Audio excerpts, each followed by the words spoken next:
As a GM, I've had some great sessions. I've also had some not so great sessions. Sometimes it's out of your control. When I worked in theater, I was a stage manager, and a lot of my job was to make sure the show was the best it could be and went as smoothly as possible.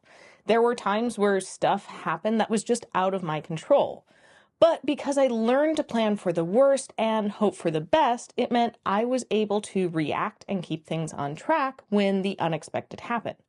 This skill has helped me a lot as a GM, and I've found if I can at least set myself up for success, even the less than perfect sessions are smoother. So today I'm sharing my 8 tips for achieving better sessions in this video sponsored by The Wandering Tavern. More on them later.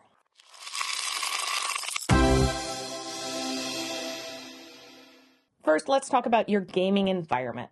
What can you control to create a good atmosphere to game? If your game is in a public space like a library or a gaming store, there might not be a ton that you can do. But take a look. You might be able to reserve a more private space. You maybe set up the table in a way where the players aren't looking into the high traffic area. Like if on this side is the rest of the store and on this side is just the wall, as the GM, I'd sit with my back to the wall since my players are going to be looking more at me and so less likely to be distracted by people like walking through the store behind me. Now, if you're gaming at someone's house, there's a lot more you can do. Pick a spot in your house that's comfortable and doesn't have a lot of distractions. I try and set up our table with everything we'll need. Adjust the lighting, play some ambient music, and for when I've been in online games, I've made sure, my mic and camera are set, have what I need within reach, close the door so pets and toddlers don't wander through. By doing these few adjustments to my environment, it really sets the stage, so to speak. It helps put me and my players in a mindset for game. On a similar note, have all of your props together. A GM toolkit is a very handy thing to have, especially if you travel. Maybe you even have a checklist.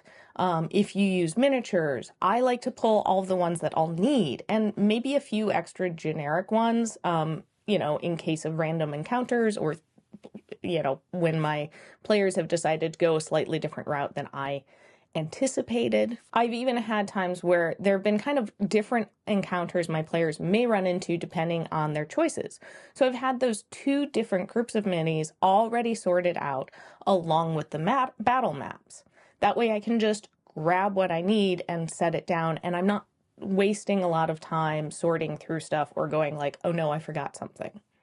I have dice and extra dice. If you like handing out item cards, have those prepped.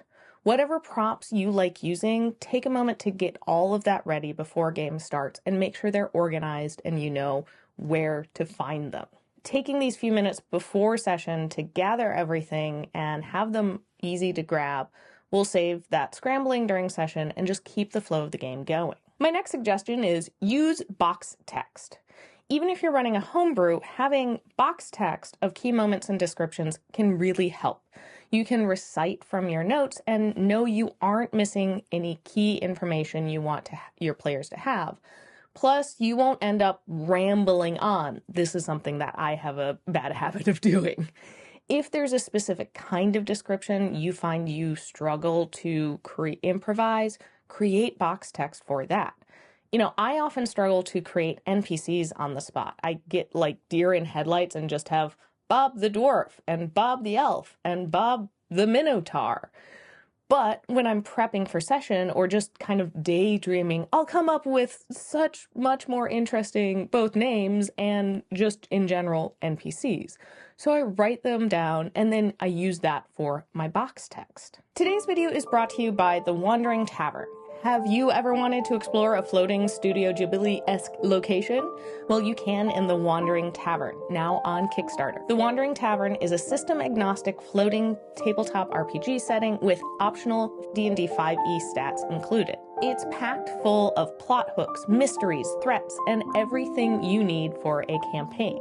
However, if you already have an established world and setting, The Wandering Tavern is the perfect, unique pit stop for your players to visit, take a load off, and delve into a whole new sort of adventure.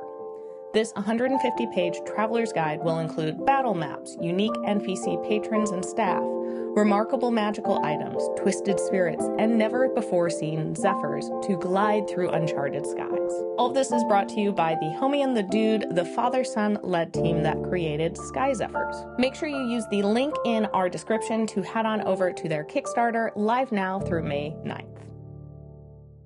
Next is prepare for the worst and hope for the best. I found having a list of extra NPC names and descriptions, locations, even a few appropriate random encounters ready makes me feel a lot more calmer at the table. I'm prepped for the unknown of my players wanting to do something I hadn't thought of. I do try and think of how my players will approach challenges and scenarios I put before them, but there's always times they do something I never would have thought of. And while I love when this happens, it can catch me off guard. So similar to the box text, if there's anything you'd struggle with coming up with on the spot, have those things prepped just in case. And think through and be prepared for if your players don't succeed at something you want them to succeed with, and have an idea of how you move the story on if that happens. If a character dies, it might happen. And the nice thing for like NPCs and locations and all that, you probably don't need to prep a new list each session. Even if they're in a different town or location, as long as that NPC hasn't already appeared, you can just tweak them to be in this new location. So you can, and this can also apply to other things you can kind of prep to have ready for the worst but hope for the best. So once you sit down to game, I suggest starting your session off with a recap.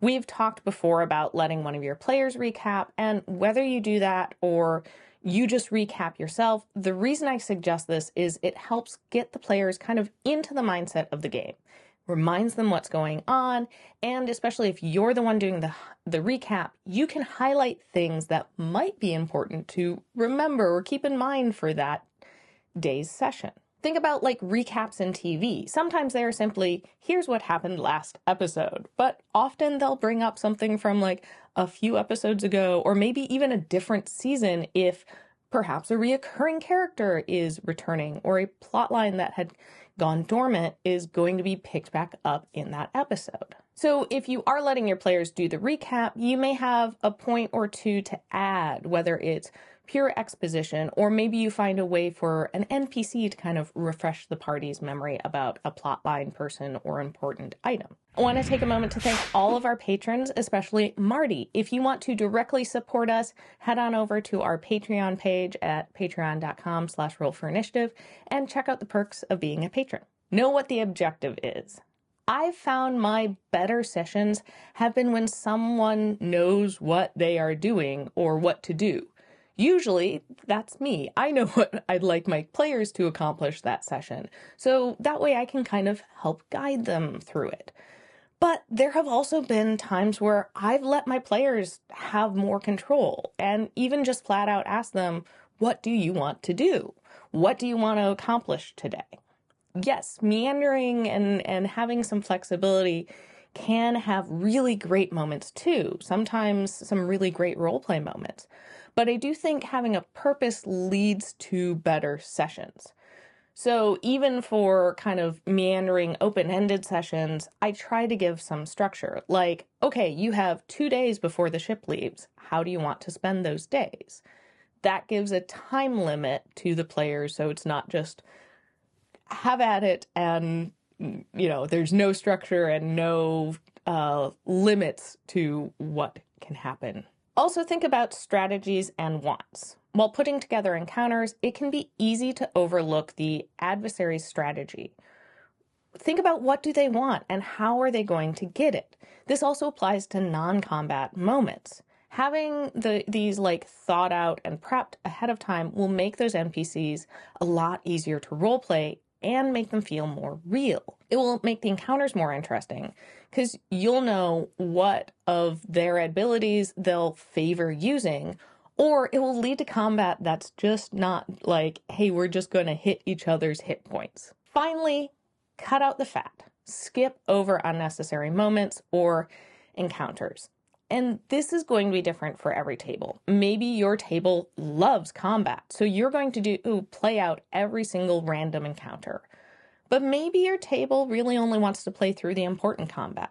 For example, if you're traveling, you could still offer encounters to kind of introduce a faction or reinforce like the dangers of the area, but not play everything out. And maybe you do have the party make a few rolls to figure out what the success of their win is, how successful they are. Maybe for your table, the fat you cut out is travel or shopping or politics.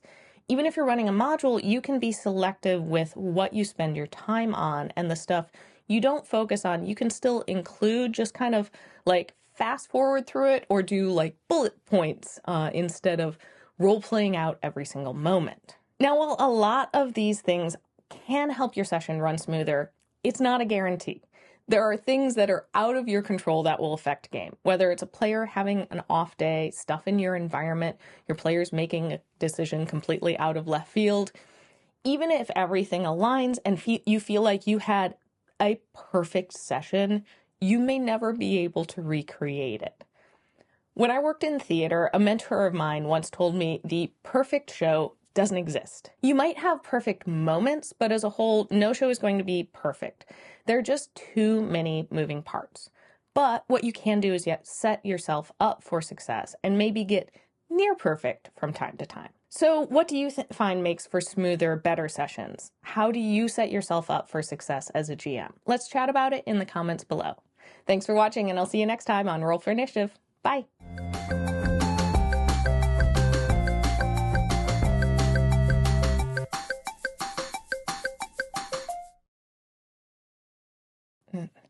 What is this light? Where? Oh, it's the one spot on my blinds that doesn't close.